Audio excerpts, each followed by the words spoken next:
Okay, so just real quick here, just a little refresher.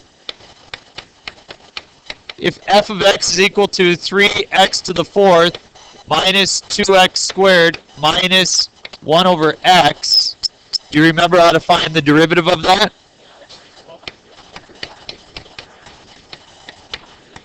(12x to the third minus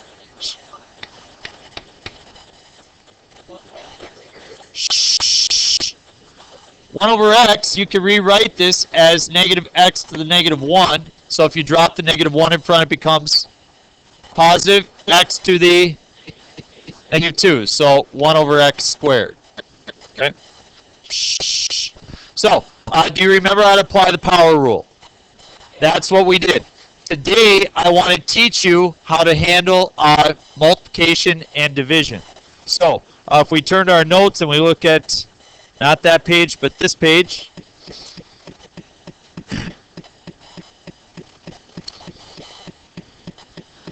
Again, if you want to find the derivative of f plus g, you take f prime and you add it to g prime. Derivatives can be divided up among addition. They can also be divided up among subtraction. They may not be divided up among multiplication and division. So, f times g, the derivative, f prime g plus g prime f. What that means is you take the derivative of the first one times the second function left alone. You add that to the derivative of the second function times the first one left alone. That's your formula. And yes, you do need to remember that. Okay? All the rest are pretty straightforward. The division one is almost identical. F prime g. But instead of an addition sign, we use a subtraction sign. And then we do something crazy. We divide it by the bottom function squared. Not the derivative of the bottom function, just the bottom function squared. So those are two formulas. They are called the product rule, the quotient rule. We had this one, which we called the power rule, which was n times x to the n minus 1. And then you're going to get another one after this test, and it's called the chain rule. And the chain rule is really cool. That allows us to deal with big powers and stuff like that. So we're going to apply that and see how we can handle some a little bit trickier derivatives. So it says differentiate the following functions. So let's look at A. We have f of x equals x squared over x minus 1. Can you write this as just a power? Can you write it as like a polynomial? No, you can't. And so therefore, since you have two functions divided by each other, you must use what we call the quotient rule. F is the top. The rule says as follows. F prime times g minus g prime times f all over g squared. What is f prime? 2x. What is g? X minus 1. Minus, what is g prime? 1. Very good. Does everybody see that g prime is 1? Times f. F is x squared all over x minus 1, the quantity squared. You just take the bottom, you square it. Now, can we simplify the top at all? We sure can. So you have 2x squared minus 2x minus x squared over x minus 1 quantity squared. What simplifies? Right? So we have x squared minus 2x over x minus 1 quantity squared. So again, before we would have to set up the formal definition of the derivative. The limit as h approaches 0. You guys would have to have a complex fraction multiplied by the reciprocal eventually. And actually, we were able to handle problems like that very well. You guys got pretty good at them, but that's a lot quicker, isn't it? And if you want to see a proof that the quotient rule and the product rule actually work, you can check your book out. It's a great proof. You can follow it along, no problems. Okay. Let's look at B. Now for b, yep, that's it. That's the derivative. If you take out an x, does the x cancel? So it's not simplified. Factoring doesn't necessarily mean simplify. Factoring is just a different way of writing. So b, that's the product. Now, could you FOIL this all out? We could, okay? So we're going to do this problem two ways. Number one, we're going to FOIL it out and take the derivative. And second, we are going to take the derivative using the product rule and see if we come up with the same answers. You're not going to have to do that every time, but I am going to ask that you do basic ones like that on the test. So let's do it once here. Let's rewrite f of x to be in power form. Let's distribute through. What do you get first? 10x to the fourth minus 4x cubed, and then minus 30x squared. So minus 4x cubed minus 30x squared plus 12x. So the derivative is 40x to the third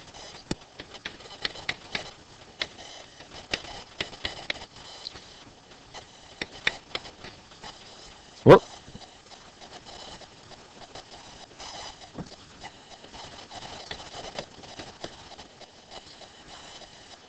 There's nothing wrong with finding a derivative that way. But the question is, do you know how to apply the product rule? Because eventually, I'll ask you to do the product rule like this. If f of x is equal to x to the fourth times sine of x, well, you can't FOIL that out, can you? So you're going to you have two functions multiplied by each other. So sometimes FOILing out is an option, sometimes it's not. Now, we don't know derivatives of trigonometric functions yet, but that's most of the time where product rule comes in. So true, we don't have to use the product rule here, but we want to test to see if you know how to use it, so in the future, you can do it. So let's try f prime of x again. It says that we do f prime times g minus g, or plus g prime times f. What is f prime? 4x times g, which is 5x squared, minus 2x, plus, what is g prime?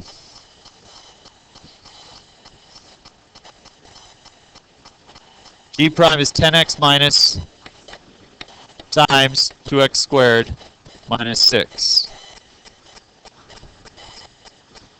The question is this the same as what we have up here? How do you know? We would need to FOIL it out and combine like terms, right? So let's just see if we get the exact same thing. We distribute our 4x and we get 20x to the third minus 8x squared plus 20x to the third minus 60x minus 4x squared plus 12. Do we have 40x to the third? We do. 40x to the third is right there. Do we have a minus 12x squared? Yep. Our negative 8x squared, negative 4x squared. Do we have a negative 60x? And we have a plus 12. Is it the same as the top? It sure is. It sure is. So we have confirmed by using by FOILing everything out, by multiplying everything out, and using the power rule, that's the same as if we use the product rule. So you should be able to do both. Okay? Okay. Let's try these next couple here. We don't need to do them all, but we'll see about E. C, I have the square root of x minus x over the square root of x. Which rule do I have to use here?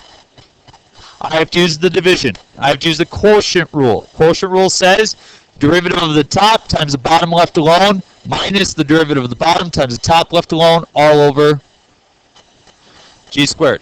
I'm going to need a little bit more space here. I'm going to write it down. So we have f of x is the square root of x minus x over the square root of x. Okay? Now, can I show you guys an easier way of doing that problem? Before you go and do the quotient rule, ask yourself, can you simplify it without using the quotient rule? Yes. What's the square root of x over square root of x? 1.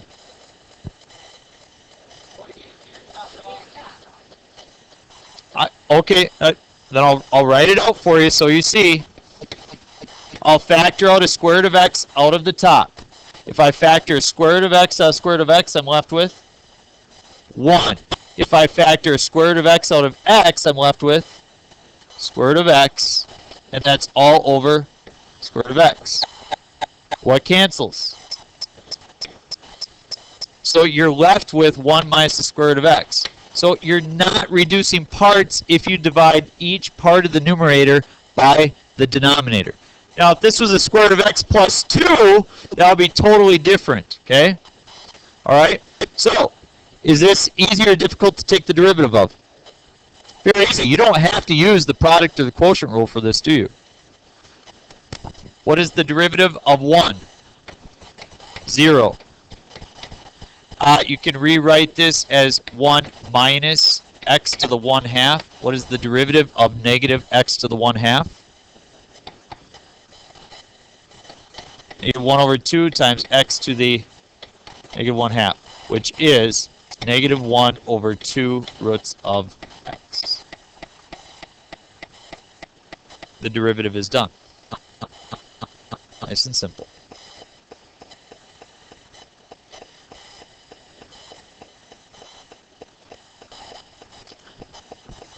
Any questions on that one?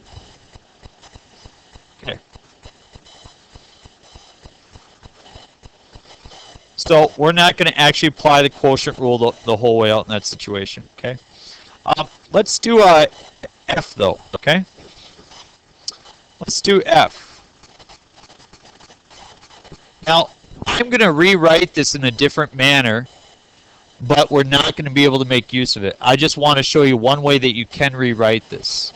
Do you guys agree that f of x is also equal to negative 3 times 3x to the 4th minus 2x squared minus x all to the negative 1?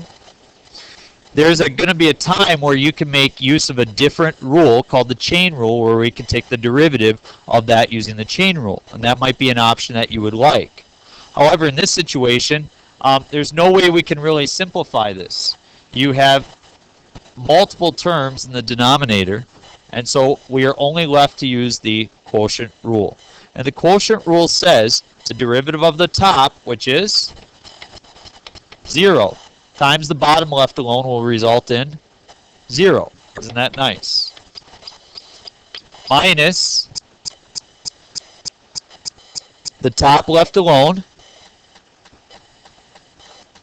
negative 3 times the derivative of the bottom.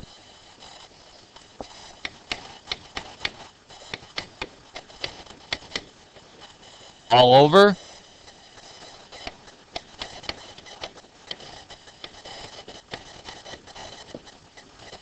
the bottom squared.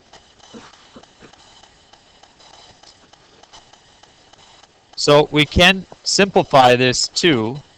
That's going to be a positive 3, 36 x to the 3rd plus 12x minus 3 all over that bottom piece squared.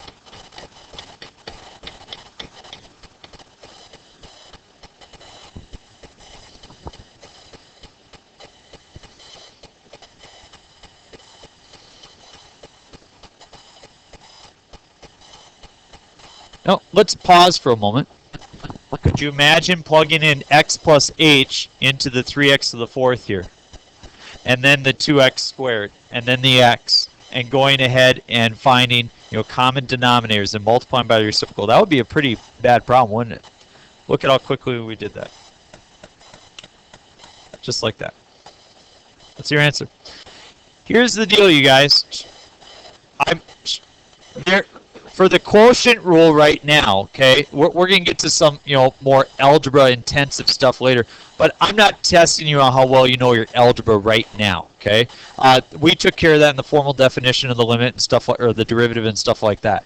So know how to deal with those problems, but for right now, I think I'm not going to, overwhelm you by simplifying that. Okay, flip your notes over. Let's finish this off.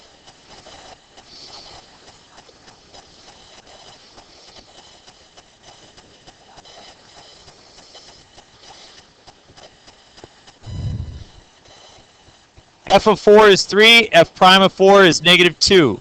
G of 4 is negative 5, g prime of 4 is 2. It says find the following. F minus g prime of 4. I can simplify this to be the following. F prime of 4 minus g prime of 4.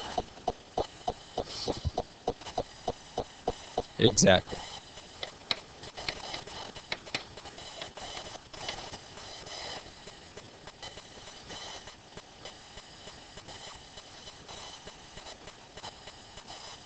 Same thing with this. F plus g prime of 4 would be f prime of 4 plus g prime of 4. Or negative 2 plus 2, which is? Any questions how I got the first ones? Then C, can I simply multiply the two together? No, you have to set it up as follows. You have to use the product rule. So f prime times g, whoop. I'm leaving out the notation at 4, just for the sake of... No, that's the quotient rule. We're just going to do the product rule. What is f prime of 4?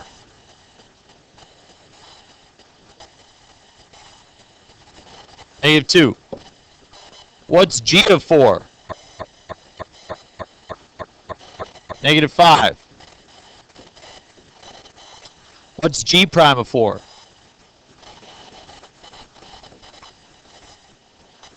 And f prime of 4, I'm sorry, f of 4, it's going to be 3. 10 plus 6 is 16.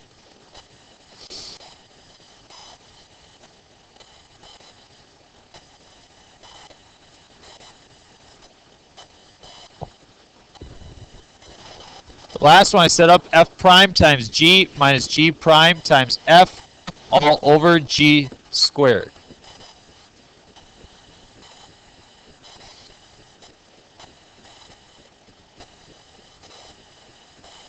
What's f prime? Negative 2. Yep, exactly. So negative 2 times negative 5, we've already said that that's 10. Minus 2 times 3, that will be 6. So you'll just subtract those values instead and divide it by g squared. What is g squared? 25. So you end up with positive 10 minus 6, which is 4 over 25. So in this situation, you're not given the actual function as a rule, but you're given the values, and you can still simplify it by following those rules. And that's it. You want a lot of those? So here's my question. Well, let me stop it first.